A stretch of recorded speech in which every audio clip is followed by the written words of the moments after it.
everybody, it's Jay and welcome back to the channel. On this channel, I help you all out with the gig economy.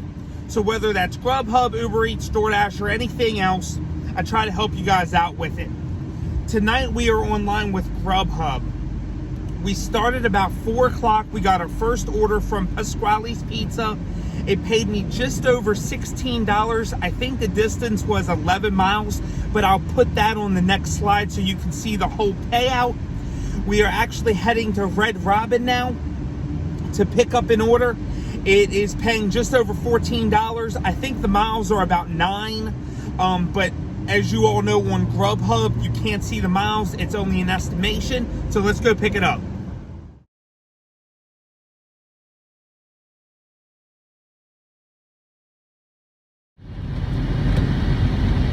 So we just picked up the order from Red Robin. It wasn't too much, so it didn't take too long. But as I'm riding around, I watch a lot of other gig tubers.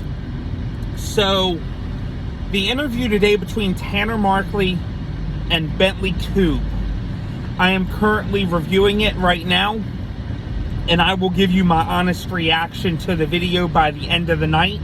But let's go drop off this order. All right, so we got that Red Robin order dropped off. Pretty, easy handoff. But we are now here at Bob Evans. The order's paying us just over $14. It's going about 7 miles, so that is 3 for 3 on GrubHub. We have not turned down a single order yet, so we are still at 100% acceptance. So, first tip. Whenever you are in this gig economy, you want to figure out what you want to make per hour. So, if you want to make $20 an hour and you can do 3 orders per hour, ideally, you want to set your minimum at $7, which means you do not want to take anything under $7. That will set you up for a good dollar to hour ratio. You'll be making over $20 an hour, which is double the minimum wage in my area.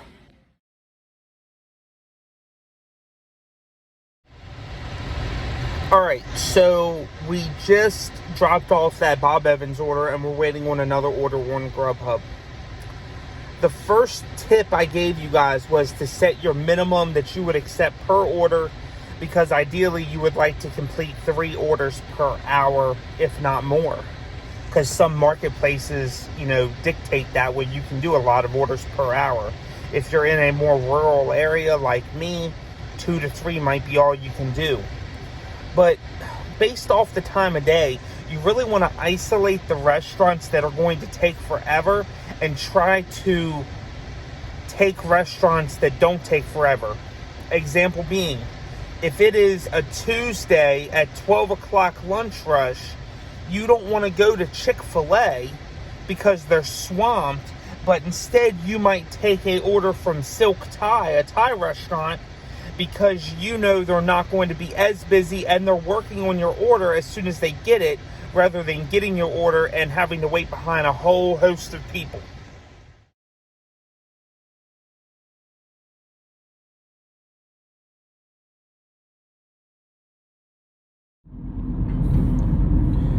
All right, so we sat for over an hour wait before we got any orders coming in. I mean, at all.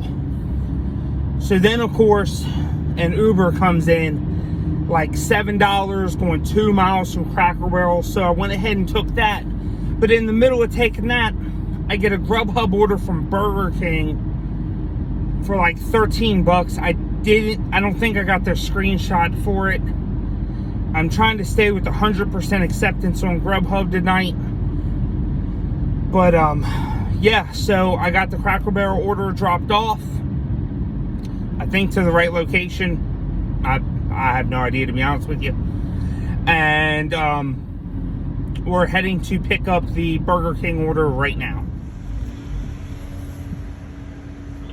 Thank you, she's on Burger King. How may I help you? Yeah, I got an order for Callan for GrubHub.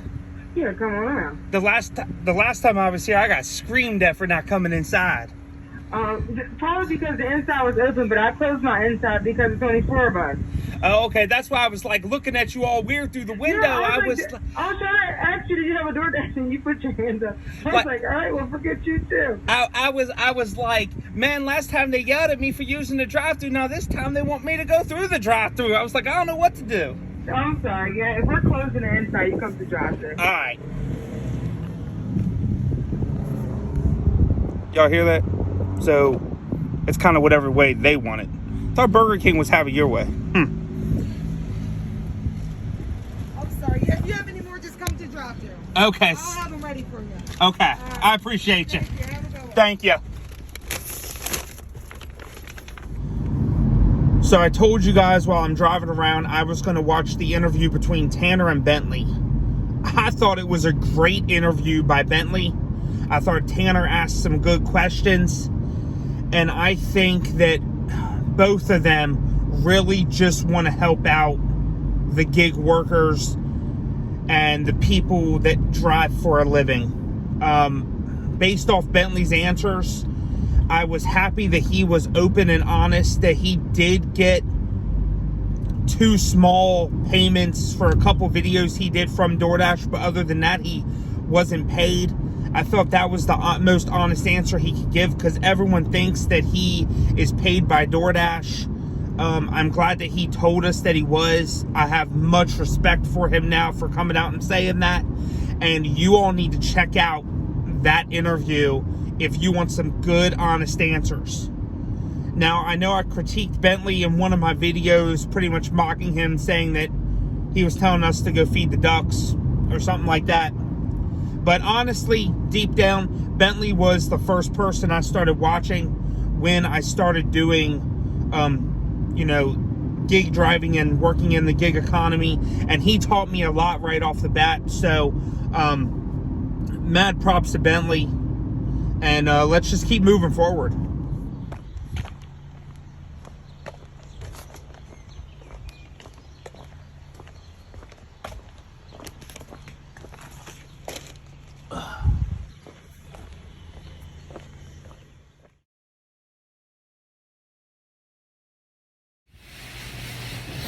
Alright, so we got that order from Burger King dropped off. And of course, hadn't gotten anything in like 20 minutes, so I thought it was pretty much dead for the night. Nope. We got a order from Sheetz, $7.13, going roughly 2 miles. So sticking with the 100% acceptance thing I'm doing tonight, let's go pick it up.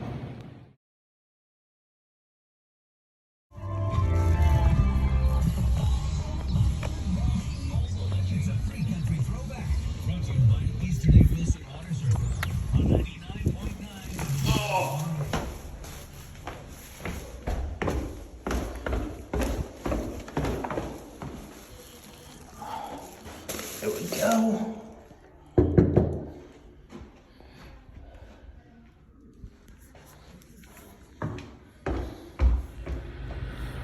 All right, so we got that order dropped off, the Sheetz order. It wasn't going too far. But now we got a $10 order from Checkers. It's going maybe 2 miles up the road. It's not going very far, so I went ahead and accepted that order. We're on our way to pick it up.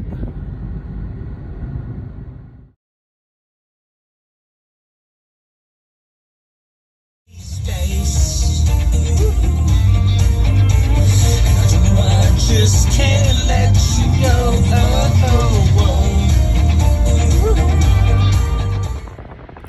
So that order took a little bit longer to drop off than normal.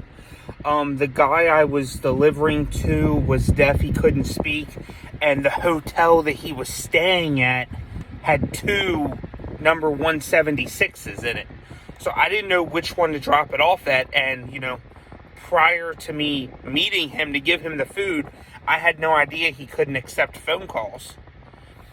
Nothing against him, but, GrubHub told me to keep the food, but, I wanted to make sure the customer got the food.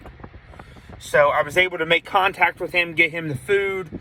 As you can see, it's getting pretty dark outside, and I'm going to call that a night.